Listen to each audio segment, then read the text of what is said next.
v kateri se srečujejo tako tisti, ki so popolni začetniki, kot oni, ki so že nastopili tudi javno. Če bi vdol, vzali dihamo, in gor, v maski, se popravimo.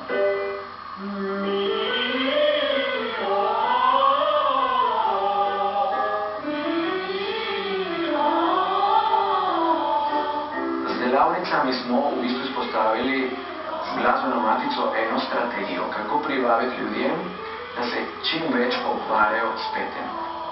Jaz osebno podpiram, da se vzgaja ta kultura, ta pevska kultura in glasbena matica je zgodovinsko pomembna, kar se tega tiče. In vdihnemo, en, dva, in držimo zelo gor. Prosti vrat, dvigni, ravnjena, tako. Še gor, do konca. Gre za oblikovanje, za obliko samoglasnikov, to je ena osnovna stvar, in nastavek zvena. Zabavna glasba, jazz, pop, vse te zvrsti, tudi ljudska glasba, iščejo en zven, ki je naraven, po govoru, po resonanci in po obliki. Opera, klasika je poseben zven, kjer pevec ojača, ozvoče s svojim telesom, z novotlino in vse druge votline v glavi v glavnem, da zven potuje daleč in močnejši brez mikrofona. In so bistvene razlike tudi v opori, v same oblike samoglasnika. Položaj nekega neba, položaj laringsa, ki pri klasiki mora biti pri miru, pri popu potuje gor pa dol. Torej so bistvene razlike in prav zelo studiozno in odgovorno sem se lotil študija tega, ker sam kot pevec sem doživel to vso, sem začel kot etnopevec, poppevec in potem se zaljubil v klasiko in v opero zelo skoraj pozno. 80 minut izgleda tisto, začeti vse in vdihnemo. 1, 2, 3, 4, 5, 6, 7, 8 in aktivno, edina napetost je pust in napetost. Mislim, da je najbolj važno, da pevec najde to ravnotežje med tehniko in čustveno moč. In je včasih v naših šolah premalo tega. Učitelji premalo se lotijo interpretacija, osebno zgodovino. Uspeh pevca in tudi na katerem koli področju ni odvisno od tehnika, ampak od čustvene moči, osebnosti.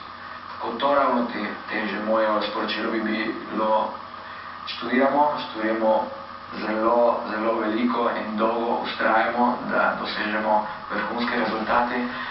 Ne smemo izgubiti prvi cilj petja, ki je ustvarjanje, svet, lepote, ljubezni, tako kot pri vsaki umetnosti, in deliti to ljubezen in ta svet z drugimi.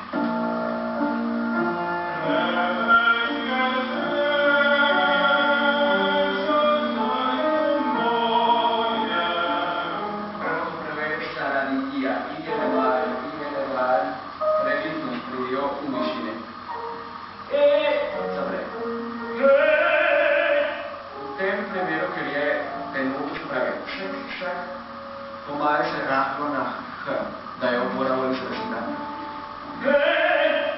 Ni trdog nastavek. To moram reči, da sem imel ljudi vseh starosti od 12, celo ena deklica je bila tam nekje 12-11 do 50 plus, kar seveda je veliko več odgovornosti in dela za učitelja, ampak ubogati ta cel proces, saj, ko sem rekel, je ta čustvena moč ključna in različne generacije samo se dopolnjujejo v tem smislu.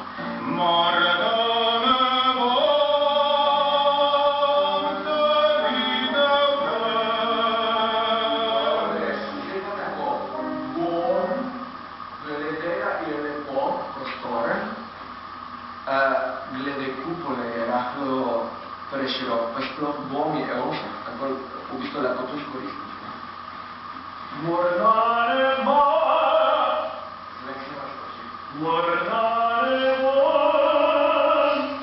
Diego Barrios Ros je tudi kontratenorist. S to sopransko višino glasu danes slišimo bolj malo moških pevcev na odru, saj je potrebno veliko vaj, ki omogočijo tovrstno petje. Kot mlad sem zelo pel v tem zgornjem registru, preden sem mutiral. In potem sem študiral nekaj časa z eno krasno ameriško sopranistko Janice Williams, potem tudi v Sloveniji smo se lotili del tega registra svojo glavno mentorico Vlatko Oršanič. Ta register je izjemnega pomena tudi za vsak glas, saj nastavi najvišjo rezonanco v glavi. Pri kontratenorskem glasu gre za en razvoj, napačno rečeno, falzeta. Včasih smo rekli, da je to falset.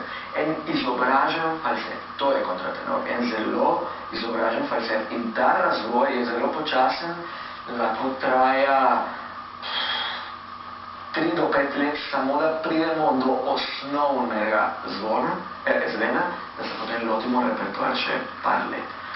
Torej, recimo, če je moj govorni glas tenorski v tem primeru, recimo, da...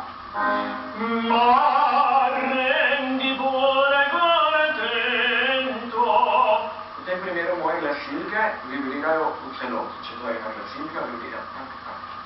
In seveda, tehnika se postavi gor, se podpira s prepore.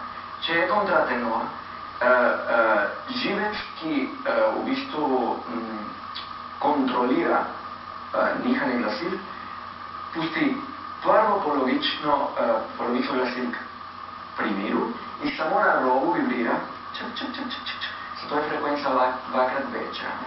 In ta zven je skoraj sopranski ali mezzo-sopranski, če bi se kaj lotil, recimo...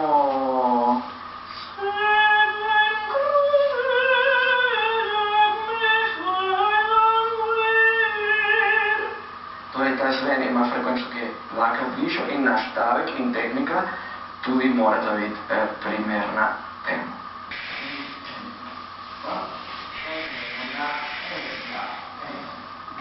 Venezuelska glasbena kultura temelji predvsem na avtentični ljudski glasbi, ki ima v Venezueli zelo široko palito. S svojimi nastopi Diego Barrios Ros občasno predstavi glasbeno tradicijo svoje dežele tudi nam.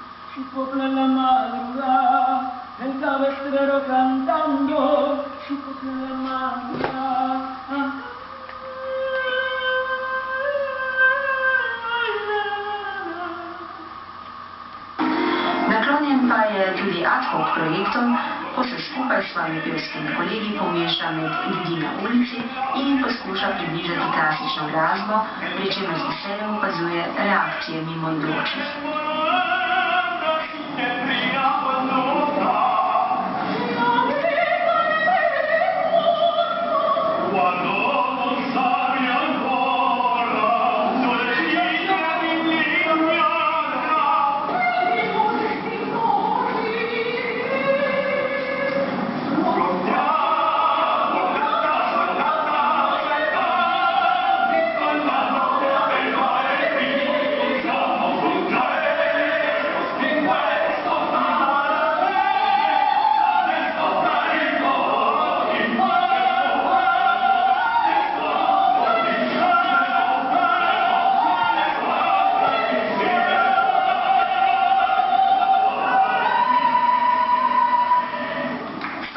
Šolo zaključujemo.